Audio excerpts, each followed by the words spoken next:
Hello guys. स्वागत है आपका हमारे यूट्यूब चैनल रेजिलेंट पिप सर्कल में। आपने देखा होगा कि आजकल ट्रेडिंग जो है एक काफ़ी ट्रेंडिंग टॉपिक चला हुआ है। कोई स्टॉक ट्रेडिंग कर रहा है तो कोई फॉरेक्स ट्रेडिंग कर रहा है और भरपूर पैसे कमा रहा है। उनकी एड्स आपके पास आ रही होंगी और आपको भी मन कर रहा होगा कि हम भी ट्रेडिंग करें।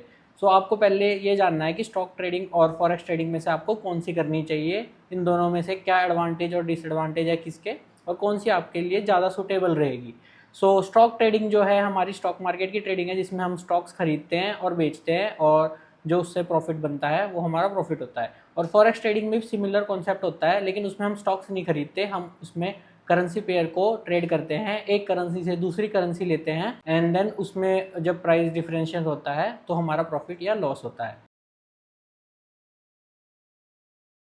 स्टॉक ट्रेडिंग और फॉरेक्स ट्रेडिंग में मेन डिफरेंस ये है, स्टॉक ट्रेडिंग जो है आपकी सुबह 9 बजे से दोपहर के 3 बजे तक चलती है, लेकिन फॉरेक्स ट्रेडिंग आपकी 24 घंटे चलती है। दोनों में ही शनिवार रविवार की छुट्टी रहती है, ये बात तो कॉमन है, लेकिन 5 दिनों में भी आपको सिर्फ 6 घंटे मिलते हैं स्टॉक मार्केट में और फॉरेक्स में आपको 24 घंटे मिलते हैं। इससे क्या होता है कि जो प्रोफेशनल वर्कर्स होते हैं जिनका 9 to 5 जॉब है वो स्टॉक ट्रेडिंग नहीं कर पाते, क्योंकि या तो मोबाइल अलाउड नहीं होते या चलाना अलाउड नहीं होता। चलाते हुए पकड़े गए तो आपकी नौकरी जा सकती है। आप फॉरेक्स ट्रेडिंग करोगे तो आप शाम को घर आके अपना 1 घंटा आराम करके देन भी आप फॉरेक्स ट्रेडिंग कर सकते हो। फॉरेक्स ट्रेडिंग में अलग अलग सेशंस होते हैं, जैसे कि एशियन सेशन, आपका New York session and London session. शाम के टाइम पे इंडियन टाइम के हिसाब से जब आप घर आओगे, अगर आप जॉब करने वाले हो तो आपको न्यूयॉर्क सेशन चलता हुआ मिलेगा, जो कि सबसे ज़्यादा वॉलेटाइल सेशन होता है फॉरेक्स का, यानी कि फॉरेक्स के सबसे ज़्यादा मूव्स उसी सेशन में आते हैं, न्यूयॉर्क सेशन में। इंडिया के टाइम के हिसाब से शाम को ट्रेडिंग करना भी बहुत अच्छा होता है। पहले जानते हैं स्टॉक मार्केट के बारे में। स्टॉक मार्केट पे जैसे कि आपको पता है, आप स्टॉक्स खरीदते हो किसी कंपनी के, देन अगर स्टॉक का प्राइस बढ़ता है तो आपका प्रॉफिट होता है। और अगर आप इंट्राडे ट्रेडिंग करते हो तो आप सेल करके भी पैसे कमा सकते हो, एक तरफ ही नहीं, आप दोनों तरफ से पैसे कमा सकते हो। अगर आप सेल शॉर्टिंग करोगे तब भी आप पैसे कमा सकते हो। स्टॉक मार्केट जो है दो एक्सचेंजेस रेगुलेट करती है, एक तो है बॉम्बे स्टॉक एक्सचेंज BSE, और एक है नेशनल स्टॉक एक्सचेंज जो कि अब नई आई है। बॉम्बे स्टॉक एक्सचेंज तो आपकी पुरानी टाइम से चलती आ रही होगी, जब आपने हर्षद मेहता का नाम सुना होगा उस टाइम पे बॉम्बे स्टॉक एक्सचेंज हुआ करती थी, जब ट्रेडिंग ऑनलाइन नहीं थी, ऑफलाइन ही हुआ करती थी। उस टाइम बॉम्बे स्टॉक एक्सचेंज की बिल्डिंग में जाके ही ट्रेड करना पड़ता था आपको। चलिए वो पुरानी बातें छोड़ते हैं, अब नई बातों पे आते हैं।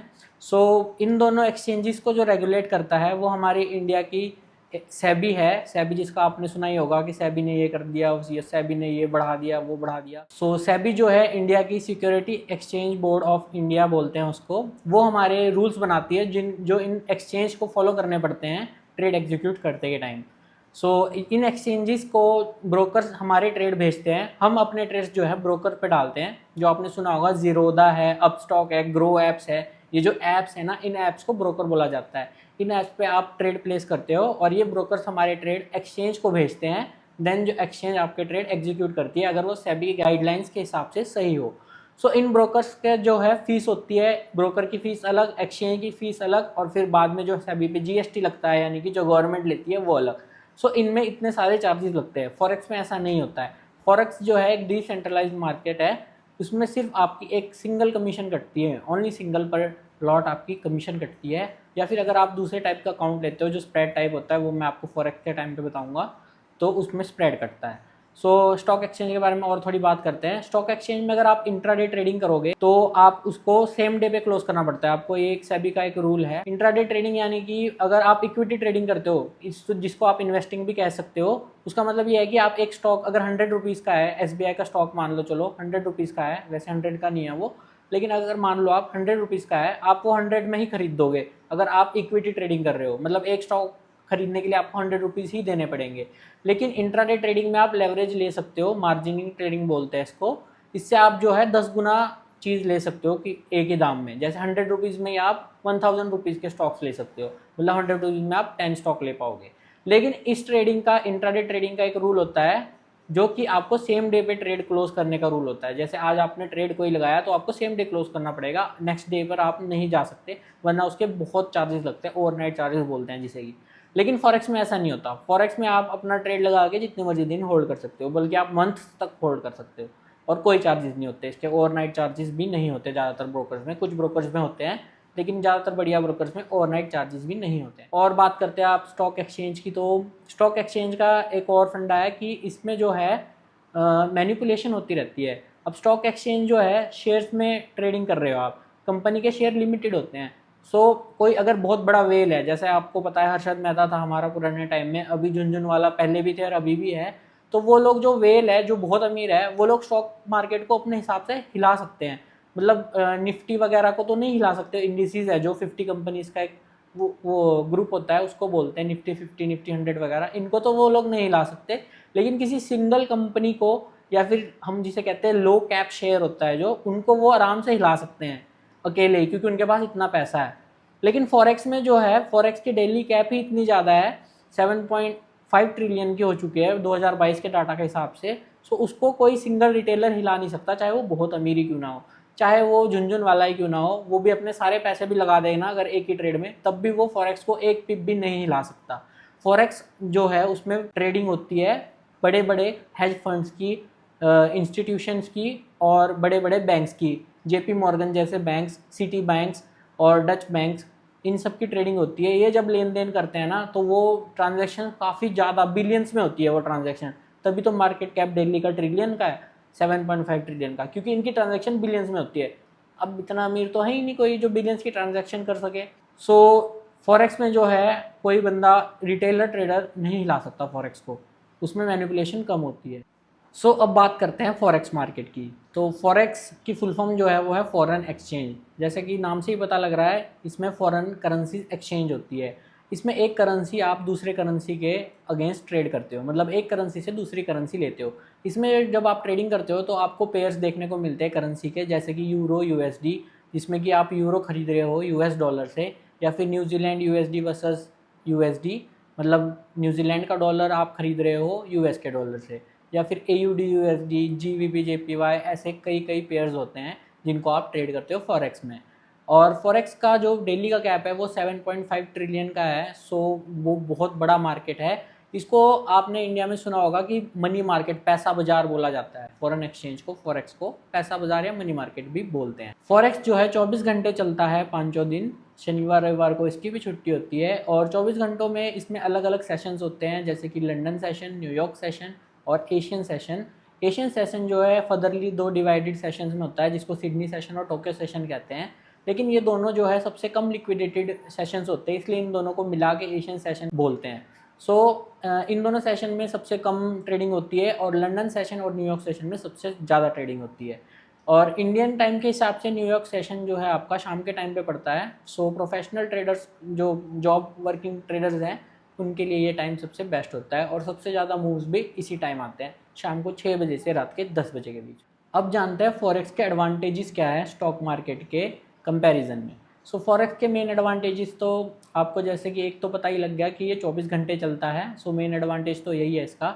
सेकंड मेन एडवांटेज इसका ये है कि इसमें हाई लेवरेज आपको मिलती है, मतलब आप बहुत कम पैसे डाल के ट्रेडिंग कर सकते हो और काफ़ी ज़्यादा प्रॉफिट्स कमा सकते हो। हाई लेवरेज का मतलब आप सिर्फ 100 रुपये से 1 लाख की चीज़ भी खरीद सकते हो। जैसा मैंने स्टॉक मार्केट में बताया था, आप 100 से 1000 की चीज़ खरीद सकते हो, लेकिन उससे ज़्यादा की नहीं। लेकिन फॉरेक्स में आप 100 रुपये से 1 लाख की चीज़ भी खरीद सकते हो। और 1 लाख की अगर आप चीज़ खरीदोगे तो हल्का सा उसका अगर प्राइस बढ़ा तो आपका प्रॉफिट भी ज़्यादा होगा। लेकिन हाई लेवरेज का ये रिस्क भी होता है कि हाई लेवरेज मतलब high profit and high loss, आपका लॉस भी काफ़ी ज़्यादा हो सकता है। तो आपको रिस्क मैनेजमेंट काफ़ी अच्छे से फॉलो करना पड़ता है फॉरेक्स ट्रेडिंग। सो फॉरेक्स मार्केट जो है एक ग्लोबल मार्केट है, इसको सारी कंट्रीज़ अलग अलग जगह से ट्रेड करती है। सो इसमें लिक्विडिटी काफ़ी रहती है और ये काफ़ी वॉलेटाइल रहता है, मतलब ये काफ़ी तेज़ मूव करता रहता है। यूँ नहीं कि 2-3 दिन तक एक ही जगह पे पड़ा रहा, जैसे इंडिया में कई स्टॉक्स होते हैं एक ही जगह पे पड़े रहते हैं 2-3 दिन तक। सो इसमें ऐसा नहीं होता है, ये मूव करता रहता है कॉन्स्टेंटली, आपको मूव्स देता रहता है डेली। सो आप इसमें ट्रेडिंग अपॉर्चुनिटीज़ ज़्यादा देख सकते हो स्टॉक मार्केट के कंपैरिजन में। सो अब बात करते हैं कि फॉरेक्स इंडिया में लीगल है या नहीं है। सो एक तरीके से देखा जाए तो फॉरेक्स तो वैसे लीगल ही है, लेकिन इस पर काफ़ी सारे रेस्ट्रिक्शंस लगाए गए हैं इंडियन गवर्नमेंट के द्वारा। सो इंडियन गवर्नमेंट का एक्ट है फेमा 1999 का, जिसके अकॉर्डिंग जो है आप फॉरेक्स ट्रेड तो कर सकते हो, लेकिन आपको वही पेयर ट्रेड कर सकते हो आप जिसमें INR हो। जैसे मैंने बताया आपको, फॉरेक्स में एक करेंसी से दूसरी करेंसी खरीदते हैं, तो इंडियन गवर्नमेंट के हिसाब से आप ओनली वही ट्रेड कर सकते हो जिसमें INR हो, मतलब USD to INR, Canadian dollar to INR, इस टाइप के पेयर, जिस पेयर में INR ना हो आप वो वाला ट्रेड नहीं कर सकते, ऐसा हमारी गवर्नमेंट का कहना है। लेकिन जो INR वाले पेयर्स हैं उनमें वॉलेटिलिटी कम रहती है, उनमें ट्रेडिंग कम होती है, सो उनमें आप ट्रेडिंग करके ज़्यादा पैसे नहीं कमा सकते। और इंडियन गवर्नमेंट के हिसाब से आपको अगर ट्रेडिंग करनी है तो इंडियन रजिस्टर्ड और सेबी के अंडर आए हुए ब्रोकर से ही आप ट्रेड कर सकते हो। जीरोधा से भी आप फॉरेक्स ट्रेड कर सकते हो, लेकिन ओनली INR के पेयर्स। सो अगर ज़्यादा प्रॉफिट कमाना चाहते हो तो आपको यूरो USD जैसे बड़े पेयर्स को ट्रेड करना है, तो आप वो कैसे करोगे? तो वो इंडिया में करना वैसे तो इलीगल है, लेकिन इसका एक लूप है जो मैं आपको बताता हूँ। प्रॉप फर्म्स बोलते हैं हम जिसे। प्रॉप फर्म्स ऐसी कंपनियाँ होती है जो बाहर रजिस्टर्ड है, बाहर है उनका बेस, लेकिन वो हमें अलाउ करती है कि हम उनके यहाँ पे जाए, और उनका एक चैलेंज होता है उनके इसमें, जिससे हमें पास करना पड़ता है, उनको प्रूफ करना पड़ता है कि हम एक प्रॉफिटेबल ट्रेडर है।